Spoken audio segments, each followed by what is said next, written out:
tribulações, apesar da dor, nós adoramos o Senhor, né? Pode nos chamar de alienados, de loucos, porque que em meio às agonias, angústias, nós conseguimos louvar a Deus, porque nós confiamos nele. Apesar do mundo que vivemos, o próprio Jesus nos avisou: no mundo tereis aflições, mas tende bom ânimo. Eu venci o mundo. Jesus não falou que venceu as dificuldades, as tribulações. Ele venceu o que o mundo proporcionava para ele. E o desafio que ele tem para nós é que nós possamos também enfrentar as situações em que o mundo se encontra e que a gente possa prevalecer, superar, que possamos realmente vencer como ele venceu. O Espírito Santo está em nós, ele é o nosso consolador, ele é o nosso companheiro, ele não nos abandona, ele não nos deixa sós. Jesus disse: eu irei para o Pai, mas eu enviarei o Consolador, ele estará sempre convosco. Para onde fugirei do teu Espírito? Se eu subo aos céus, tu estás; se eu descer ao mais profundo abismo, tu estás também; se eu passar pelo vale da sombra ou da morte, ele está também. Eu quero começar esse período de oração, de intercessão, dando graças a Deus. Ontem estivemos com Dona Maria Caetano, ela está muito bem, ela tratou em casa mesmo, o caso dela foi grave, mas por um milagre ela se recuperou e está muito bem. Estivemos ontem na Dona Carmen também, ela também teve o Covid, mas ela que era mais susceptível da casa, ela que tinha mais problemas, tinha imunidade mais baixa, ela superou, foi assintomática, passou por ela e até agora ela não sentiu nada. Toda a família teve e ela não sentiu nada. Isso é milagre de Deus, é para dar graças a Deus. A Sandra Alvarenga também, ela teve o vírus, mas já foi curada. O Marcos Gadia, o Dr. Mauro, a Dona Iraides, né, tinha problemas de pressão muito alta, mas graças a Deus está controlada. O Ricardo, a Cecília já estão curados pela graça de Deus, tiveram também essa doença, essa enfermidade. O pai do Maurício lá na Irlanda já teve alta, glória a Deus. A Valéria, os problemas nos rins também, ela já teve alívio, graças a Deus. Pastor Humberto já teve alta também, esteve muito mal no hospital. Pastor Riloque tratou em casa, já está bem. Pastor Silvério, lá da Sara Nossa Terra, ele também já está bem, graças a Deus. Manda agradecer as nossas orações. Pastor Marizan, de Uberlândia. O apóstolo Davi, da Bolívia, também passou muito mal na UTI, graças a Deus se recuperou, já está em casa, já está bem. Pastor André, de Uberlândia, já foi curado. A pastora Daiana, de Uberlândia, já foram curados. A tia Maria Luísa, a tia Danicinha, também esteve com pneumonia na UTI, muito mal, graças a Deus se recuperou, está em casa já. Os familiares da UEL, né? Eu posso dar a receita aqui em público? Trataram com criolina no leite, né, na água. Gotas de criolina, trataram do coronavírus e foram todos curados, né? Não sei se foi pelo poder da fé ou pelo poder da criolina. Os familiares da Denise Teles também, graças a Deus, já foram curados. O Sérgio da Marinês já fez o procedimento, já está aqui no nosso meio. O Samirão, né, o Samir Rajar também, a Ludmila, a filha deles, amiga nossa, já postou o vídeo dele, já saiu da UTI, já está caminhando pelo hospital. O Alex, aquele nenenzinho que nós estávamos orando, né, já se encontra de alta, graças a Deus. E muitos já estão melhorando, se recuperando, né? A pastora Laura já está melhor também, ela falou para nós. Mas vamos continuar orando. Pastor Francisco está melhor também, graças a Deus. Mas vamos continuar orando pelo emocional, né, da dona Carmen, o doutor Alvarenga. Eu creio que quando há vida ainda há esperança. Eu me apego a esse versículo. Deus pode fazer um milagre, apesar dos médicos já desenganarem a família, mas nós cremos em milagres. Eu ainda creio em milagres. Eu creio que Deus pode todas as coisas. A Raquelzinha, para ter luz no diagnóstico dela, o Mateus, que vai começar as sessões de radioterapia, a dona Pérsia, né, vó da Nade, para ela ser restaurada aquele fêmur que ela fraturou, a Cidinha, esposa do Alfredo, que ela seja totalmente curada também desse câncer muito agressivo no seu estômago. A Maria Rita, a priminha da Nicinha, vem melhorando pouquinho a cada dia, ainda está na UTI neonatal, mas vem melhorando um pouquinho. Seu Nelson, a gente ora pela cura dele. A Adriana, que tem astenia, que é amiga do Wilton, que é a mãe do Alex, né, que já teve alta, mas ela continua ainda muito fraquinha. Nós pedimos para que haja luz sobre o diagnóstico dela, para que seja descoberto que doença é essa autoimune que ela tem. O apóstolo Filomena ainda está com infecção hospitalar.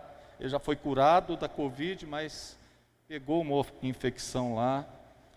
Pastor Francisco, vamos orar ainda, porque ele ainda está fraco, né? A dona Jovita, a mãe do Wilton, a gente pede principalmente que ela seja salva pelo poder de Deus, que ela venha conhecer o Senhor Jesus Cristo. O Samir, irmão da Lúcia, ainda não está bem. A dona Enaide, a mãe da Noêmia. Nós temos madrugadas afora, orado por ela, chorado por ela, jejuado por ela. Ela vem melhorando, mas requer cuidados. Essa doença é muito traiçoeira e às vezes tem recaídas, ela se multiplica. Então vamos continuar intercedendo, orando por ela. O Wildeu, amigo do Kels, pastor lá da Alexandrina, que também está com Covid. A Flávia do Leixon ainda precisa das nossas orações, ela está em tratamento psiquiátrico. Dr. Roberto Zacarias está muito mal, foi o patrão do Alvarenga, né? Está muito mal com Covid. A Jane, que é cunhada do Samuel, esposa do Vasni, irmão do Samuel, ela perdeu a mãe esses dias, eles estão muito abatidos. E o sogro do Samuel também, o seu Demerval, está muito mal, com sintomas da Covid. Então vamos orar por essas pessoas que já mencionamos, amém? Se você tem alguém na sua casa que você também quer colocar diante de Deus, você que está em casa que quer colocar diante de Deus alguém para orar, o Zé Júnior, a mãe do Zé Júnior, também. Vamos ficar de pé um instante, queridos, e vamos levantar esse clamor diante do Senhor por essas vidas. Nós cremos num Deus do impossível, nós cremos num Deus de milagres. Na autoridade do nome do nosso Senhor Jesus Cristo, nós estamos aqui colocando cada um desses nomes diante do Senhor. Estamos orando porque nós cremos, primeiramente, na Tua misericórdia, primeiramente, na Tua graça por nós. Sabemos que não merecemos, mas também temos a certeza que o Senhor é Pai. O Senhor Jesus nos pediu para relacionarmos com o Senhor como Pai, e como Pai nós clamamos pela misericórdia do Senhor, clamamos pela intervenção dos céus a favor dessas vidas. Envia anjos do Senhor com brasas vivas do teu altar, para tocar cada uma dessas pessoas mencionadas, para ministrar ministrar na vida deles, a cura que os médicos não podem ministrar, a cura que só o Senhor pode ministrar, a cura miraculosa. Nós clamamos por um milagre na vida de cada um deles. Repreendemos demônios, repreendemos espírito de angústia, repreendemos espíritos de oportunistas, de depressão, de tristeza, repreendemos todo tipo de operação das trevas nesse instante. Pedimos que o Senhor venha liberar sobre cada uma dessas pessoas um novo fôlego de vida, um novo ânimo, em nome do nosso Senhor Jesus Cristo. Ministramos vida em cada um deles. O Senhor mesmo diz que o diabo é que veio para matar, para roubar, para destruir. O Senhor profetizou: eu vim para que tenham vida e a tenham com abundância. Nós profetizamos vida, ânimo novo em cada uma dessas pessoas, em nome do nosso Senhor. No nosso Senhor Jesus Cristo, nós veremos a bondade do Senhor na terra dos viventes. Nós profetizamos que nós veremos bondade e misericórdia que nos acompanham cada dia, em nome do nosso Senhor Jesus, em nome de Jesus. Aleluia. Se você tem seus dízimos, suas ofertas, você pode ir lá atrás, o Moisés está lá atrás, você pode passar a maquininha. Se você está em casa, você pode ver o QR Code, né? E vai dar o número de contas. Você pode fazer transferência também. Que Deus te abençoe, que Deus te abençoe neste feriado também. Amém.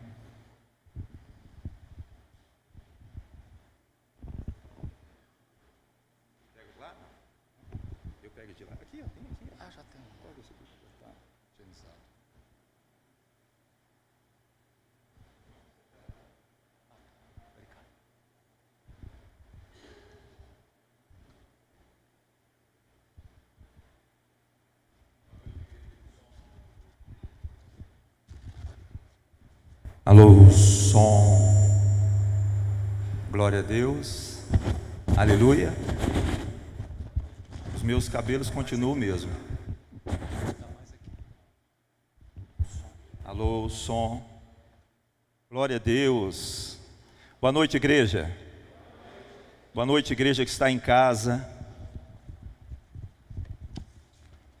Boa noite, igreja que está nos assistindo, nos ouvindo. Que Deus abençoe sua vida. Nosso Deus é poderoso para fazer infinitamente mais a tudo o que nós pedimos e pensamos. Amém? Amém? Muito bom estar aqui. Muito bom estar junto com os irmãos. Tem alguns que há bastante tempo eu não via. E é bom te ver aqui. Deus abençoe sua vida, Deus fale com você, Deus te edifique, amém? Por favor, apanhe a sua Bíblia aí, encontre Evangelho de Mateus, abra no capítulo 3.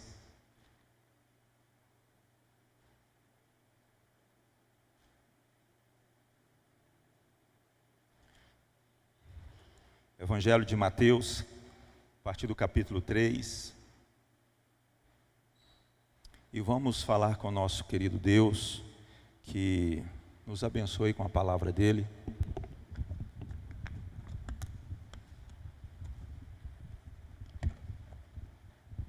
Fala conosco, Pai. Ilumina os olhos do nosso coração, do nosso entendimento. Ajude-nos a compreender Tua palavra, Tua verdade. Quantas vezes a Sua palavra chega ao nosso entendimento e nós não compreendemos as verdades do Senhor. Quantas vezes lemos e não alcançamos compreensão.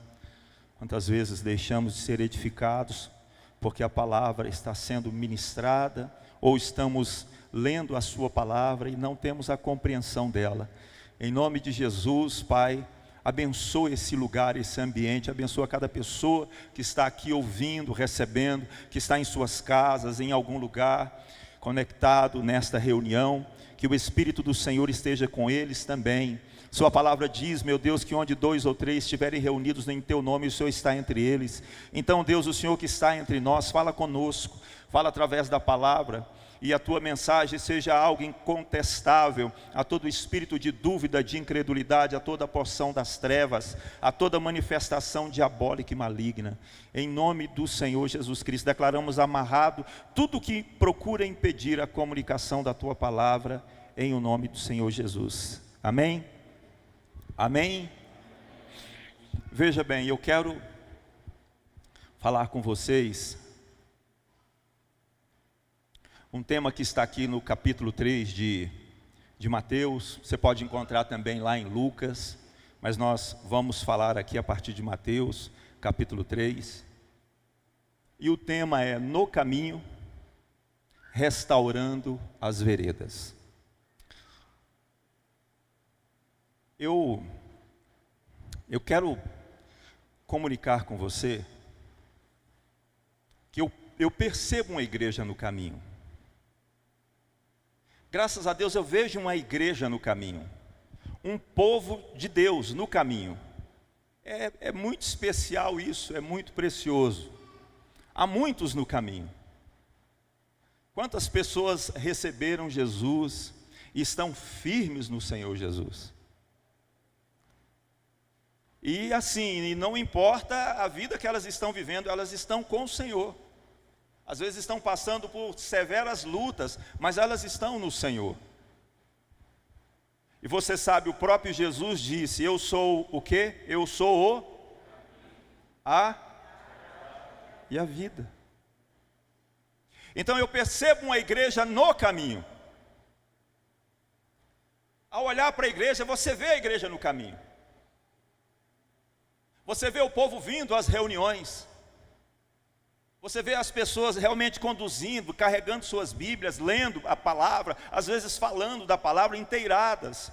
Tem informação das Escrituras, conhece alguma coisa da palavra de Deus. É um povo que é notoriamente alguém, um rebanho que está no caminho. Vemos isso. Mas, por alguma razão, em um ponto ou outro, a igreja deixa de restaurar as suas veredas. E é igualmente importante. Nós devemos tanto estar no caminho, quanto trabalhar as veredas, restaurar as veredas. É importante caminhar com Deus. É importante estar arraigados em Cristo Jesus. Nós vamos ver isso daqui a pouco. Paulo fala à igreja de Colossenses, é importante estar arraigado. E essa, inclusive, era uma das grandes preocupações dos apóstolos, porque nos dias deles, as pessoas, olha, os filósofos da época, os próprios judeus, procuravam tirar os judeus cristãos e os gentios do caminho que é o Senhor Jesus, e levar do caminho para Moisés, os judeus tentavam levar. Já os filósofos tentavam tirar do caminho e levar para Sócrates, para Aristóteles, para algum filósofo, para alguma filosofia. Então essa guerra sempre existiu. E hoje, graças a Deus, vemos uma igreja no caminho.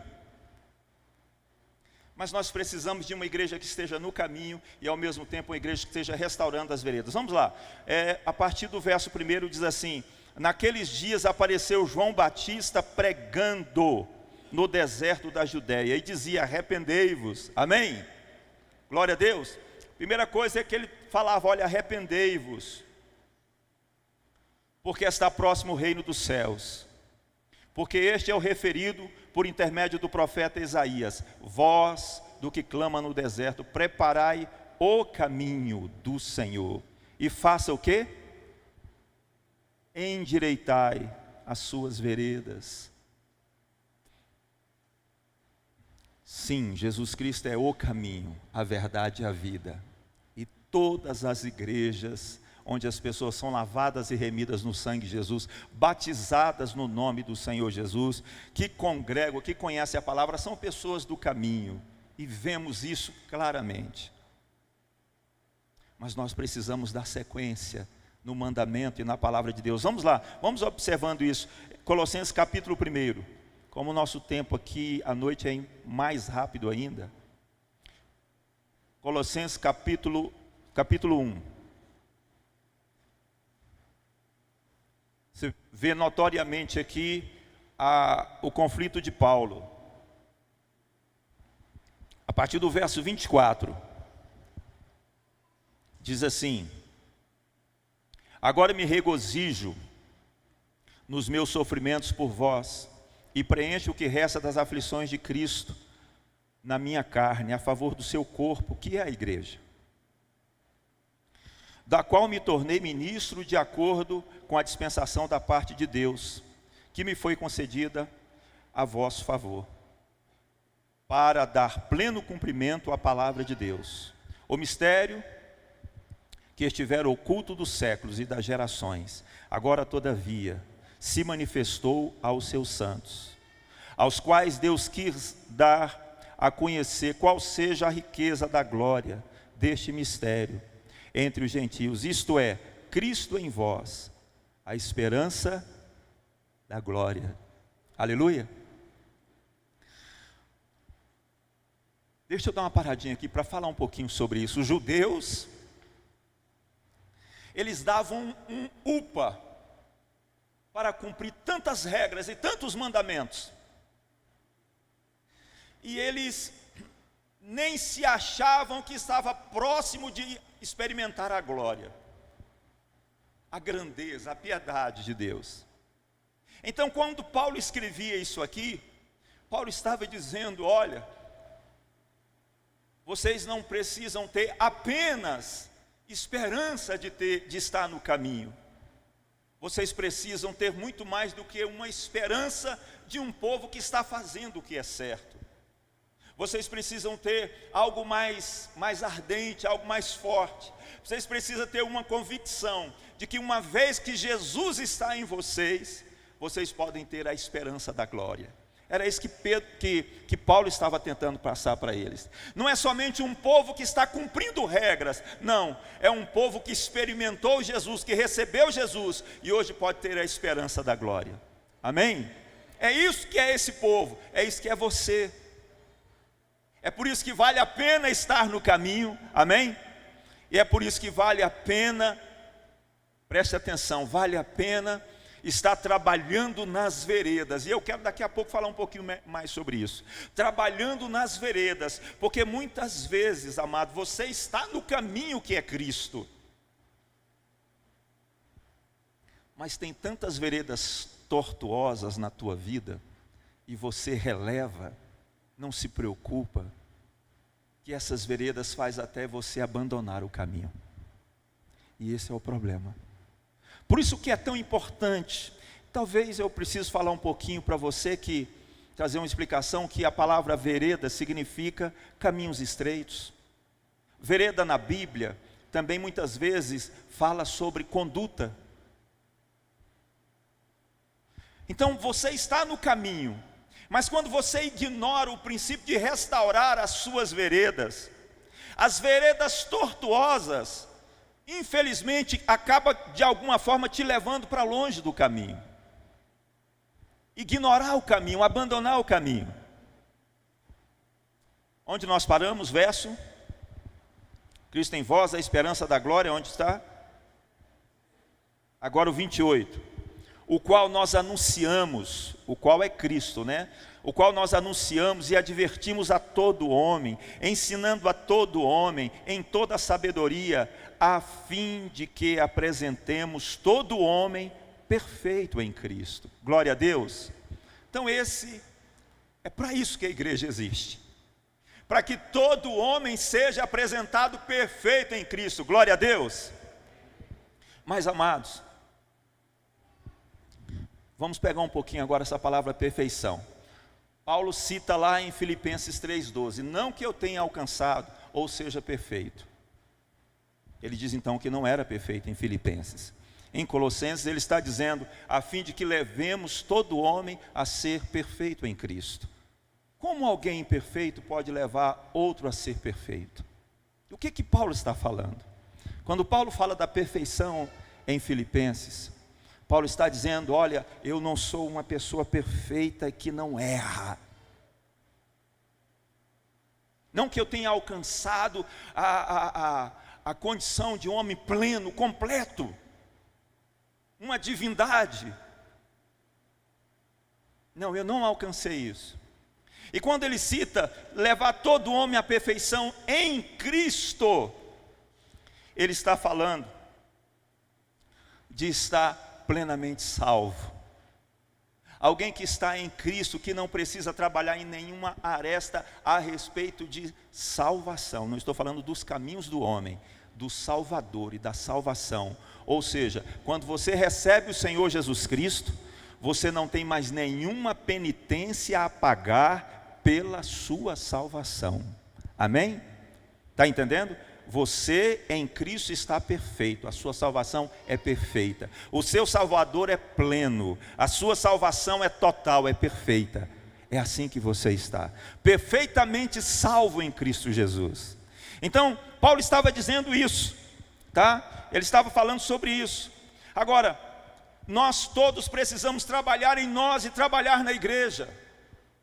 O povo de Deus precisa ser trabalhado, e principalmente no que diz respeito às veredas pessoais, a nossa forma de nos conduzirmos, com relação ao nosso dia a dia, à nossa vida. E eu hoje pela manhã peguei apenas uma escritura que é meio complicada na cabeça de muita gente. Vamos lá em Romanos capítulo 13. Essa escritura é um pouquinho assim, ardente,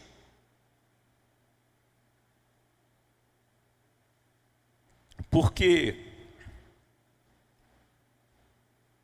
essa é uma das veredas que precisa ser restauradas. E eu vou te falar algo, essa vereda vai mudar a sua vida se você permitir Deus restaurar. Se você falar assim: eu quero trabalhar essa área na minha vida. Se você também, se você falar consigo mesmo: é difícil, mas eu posso todas as coisas naquele que me fortalece. É difícil, mas eu tenho um Deus todo-poderoso para me ajudar. E Deus vai te ajudar. Sabe qual é a vereda? Essa vereda é linda, ela se chama submissão. Diga comigo: submissão. Aleluia. Submissão. Essa é uma vereda tremenda.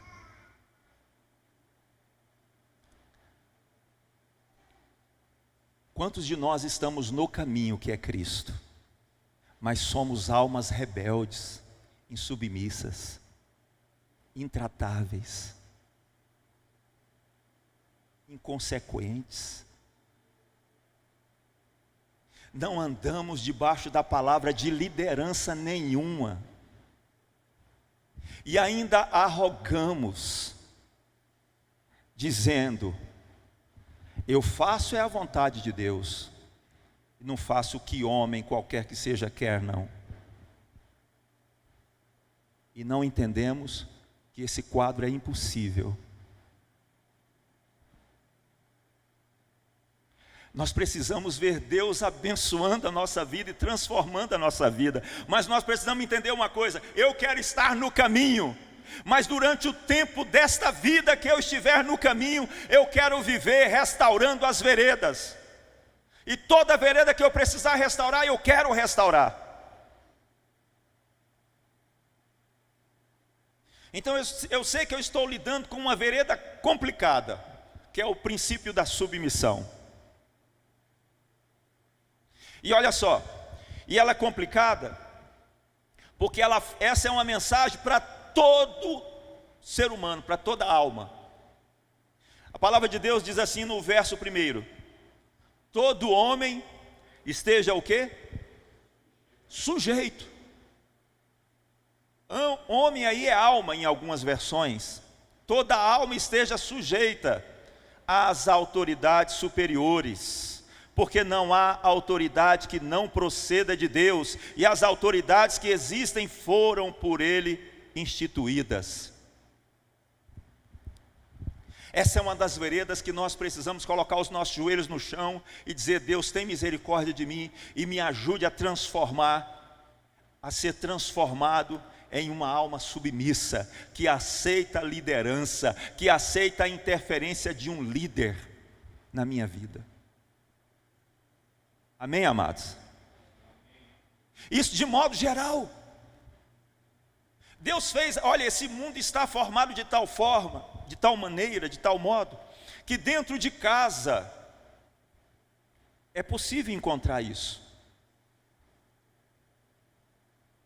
Você sai, vai para uma empresa, e lá você precisa viver a experiência de submissão.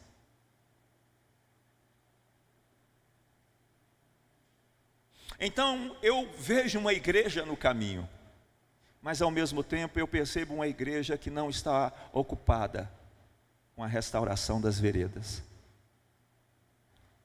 E esse é um perigo para quem não se importa com isso, porque os caminhos tortuosos, eles extraviam o homem. Isso é tão sério que a palavra de Deus fala assim: as más companhias faz o quê? Corrompe bons costumes. Essa é uma vereda que às vezes você vai ter que trabalhar nela. Quem sabe você tem uma fraqueza e uma facilidade para andar em más companhias. Eu conheci uma moça, hoje é casada, muito bem casada, mas teve uma época que ela falou para mim: pastor, eu não sei o que é, mas eu só sinto atração por quem não presta. Eu falei: minha filha, esse bicho é sério. E graças a Deus, Deus mudou a sorte dela.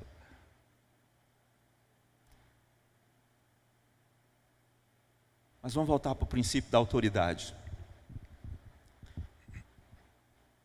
Como nós estamos nesse princípio? Você sabia que a autoridade é quando você se encontra debaixo da bênção da submissão, você acaba tendo um encontro consigo mesmo, você acaba achando o seu verdadeiro potencial. Eu vou falar o que eu disse hoje de manhã, um testemunho a respeito da minha vida.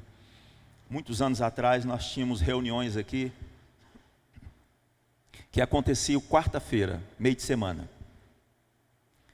E essas reuniões eram muito jóia. E Deus e os pastores me deram a oportunidade toda quarta estar ministrando. Estava sendo um gozo para me ministrar, e Deus me usando com as palavras, as pregações, uma unção, a graça de Deus. E eu me lembro que um dos pastores chegou até mim, naquela época o bairro de Lourdes estava começando. Chegou até mim e falou: olha, nós estamos precisando de que você vá lá no bairro de Lourdes, tem uma situação acontecendo, e a gente precisa que você seja uma pessoa que veja o que está ocorrendo e procure ajudar ali. E eu estava enamorado pelo trabalho que estava acontecendo aqui, e a igreja estava gostando do meu trabalho aqui. Eu virei para o pastor, era o pastor Nino, eu falei assim: Nino, eu não tenho a menor vontade de ir para lá, mas o que eu tenho é obediência. Eu vou por obediência, eu não vou com vontade de ir. Queridos, eu fui para aquele lugar, a igreja começando, mas havia tanta unção na minha vida, tanta graça para ministrar a palavra,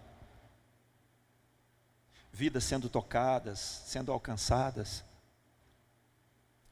e era uma bênção ver aquilo acontecendo. Um dia numa reunião eu me lembro de uma pessoa que Deus me concedeu uma palavra de conhecimento, e nessa palavra de conhecimento Deus me deu até o nome dela. E havia uma situação acontecendo com ela, e eu disse: isso está acontecendo com a sua vida. Aquela mulher se quebrantou. Gelsi, Chica, se estiver acontecendo, pode de repente testificar isso aí. Se estiver assistindo agora, pode testificar isso aí. O Gelsi e a Chica estavam orando com ela. Eu perguntei: Chica, quem que é essa pessoa? Ela disse: fulana de tal. Eu falei: chama ela. Era exatamente o nome que Deus havia me dado. Então havia tanta unção. E eu te pergunto, por que aquela unção estava em um lugar que eu não queria ir? Eu fui apenas por obediência, e aquela unção estava sobre a minha vida lá naquele trabalho. Quantas vezes nós fazemos e deixamos de fazer somente porque nós temos a vontade de fazer, o desejo de fazer, mas nós não estamos debaixo de comando nenhum, de autoridade nenhuma. Então eu quero deixar essa palavra de bênção com você. Restaure essa área na sua vida.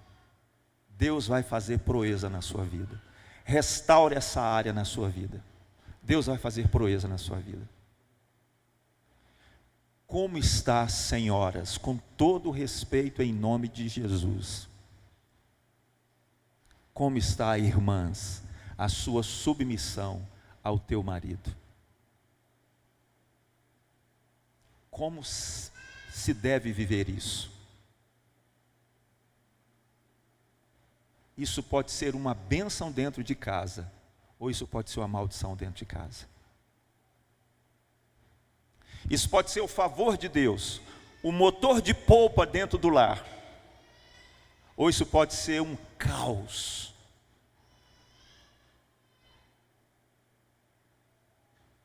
Quando nós nos encontramos debaixo de submissão, a Bíblia diz que os mandamentos de Deus trazem vida. Evangelho de João 17. Conhecer Jesus, cumprir os mandamentos, é isso que trazem vida para nós. Se você acha que ter vida é estar no topo, você está enganado. Ter vida é estar debaixo da mão do Senhor, é estar debaixo de submissão, permitindo as veredas ser restauradas. O mesmo eu digo para você, rapaz, para você, moça. Ao encontrar a voz do teu pai, da sua mãe te orientando, siga. Siga, se submeta.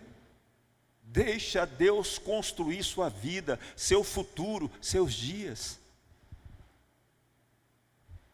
Eu disse aqui também algo que aconteceu comigo alguns anos atrás. Eu ia sair de uma empresa que eu trabalhava, ia montar um escritório com um colega. Falei com meu pai. Na hora que eu falei com meu pai, ele falou em um tom irritado. Quando ele falou em um tom irritado, eu virei para ele e disse: o tempo de o senhor me dar esse tipo de conselho nesse tom já passou. Agora eu tenho idade suficiente para cuidar da minha vida. Que palavra maldita de um filho para um pai. Sabe o que aconteceu com aquele escritório? Enquanto eu fiquei naquele escritório, nós não pegamos um só serviço. Você conhece a história de Jonas? Olha para cá. Era Jonas dentro daquele escritório. Eu saí, o escritório prosperou, a pessoa comprou chácara na época, construiu casa, foi abençoado. Sabe o que eu tive que fazer? Voltar no meu pai. Pai, aquele dia assim, assim, assim, que eu falei aquelas palavras assim, assim para o Senhor, me perdoa, me perdoa. Ele disse: não, meu filho, meu pai era uma joia, né? Meu pai, eu falei: não, meu filho, eu falei preocupado com você. Eu falei: não, pai, eu errei, me perdoa. Eu pequei, eu errei com o Senhor. Eu falei: não, está perdoado, está perdoado. A partir dali minha vida foi solta, foi liberta. Quantos de nós estamos no caminho, estamos na igreja, mas estamos cheios de pontos aí para trás, que não queremos voltar para consertar? Somos insubmissos, temos um testemunho de as pessoas não suportarem a nós, somos infiéis nos tratos, nos contratos, nosso testemunho às vezes não vale nada. Vamos restaurar as veredas. Vamos restaurar as veredas. Às vezes tem algo muito difícil que está no seu caminho. Fala com o pai, fala: Deus, eu preciso que o Senhor me ajude a resolver. Eu dizia aqui hoje de manhã, que participar dessas coisas que nós estamos tratando aqui, restaurar veredas, não é coisa fácil, muitas vezes. Porque são áreas que nós nos encontramos viciados em andar daquela forma. Quando você pega o Velho Testamento, que é cheio de figuras para o Novo, uma das figuras era a participação do cordeiro. O cordeiro era imolado na Páscoa. E sabe qual era a ordem? Todo cordeiro deveria ser comido e não deveria sobrar nada dele. Eu não sei se você é assim, mas tem partes de um animal que não dá para comer, né, Cláudio? Tem gente que come a língua do animal, né, Cláudio? E tem pessoas, se vê uma linguona num prato, claro que ela vai estar cortada, vai estar diferente. Mas tem pessoas que você fala assim para ele, isso aí é língua, ela arrepia, e só de estar falando aqui, alguém pode estar arrepiando, e não dá conta de comer. O cordeiro, amado, deveria ser comido, assado todinho. E o que sobrasse, ele deveria ir para o fogo. Sabe para quê? Deveria ser consumido. Submissão é uma parte do Cordeiro de Deus que eu e você temos que aceitar, degustar e comer. Isso vai restaurar a nossa sorte, a nossa vereda. Quem sabe você está aqui hoje só para ouvir essa mensagem, submissão. Quem sabe na sua casa você está ouvindo isso. É parte, você é uma pessoa que está no caminho. Claro, você está em Cristo Jesus. Continue no caminho. Mas comece a restaurar veredas que você tem consciência que precisa restaurar. Essa é apenas uma das que eu estou citando. Então nós temos uma igreja hoje, reunida em todos os lugares. Nós temos reuniões sendo programadas para abençoar o povo, isso é joia. Então as igrejas com grande iniciativa, com amor ao povo, tarde da bênção, 7 semanas de bênção na presença de Deus. A tarde da vitória, me ajudem aí. Tarde do milagre, a quinta-feira do milagre. Gente, isso é bênção. Mas você sabe que uma pessoa pode passar nessas tardes, nessas noites da vitória, do milagre, do óleo, da unção, e nem de longe querer restaurar suas veredas. Sabe o que acontece? Elas são desanimadas e dizem assim: a fé não funciona para mim. Funciona, ela só não foi ensinada. É preciso restaurar as veredas. Você quer ver a sua vida mudar? Eu falei um princípio só: submissão. Começa por ele. Começa por esse princípio. Eu vou andar debaixo de submissão. Ponha isso no seu coração. Você é crente? Se é de alguma igreja, fale com seus pastores. Eu vou andar debaixo de submissão. Eu não vou fazer meu caminho, eu vou andar no caminho. Eu vou deixar Deus restaurar a minha vida. Vamos ficar de pé. Gostaria de chamar os músicos, eu acho que ainda temos tempo para cantar uma música, não sei se eles pensaram.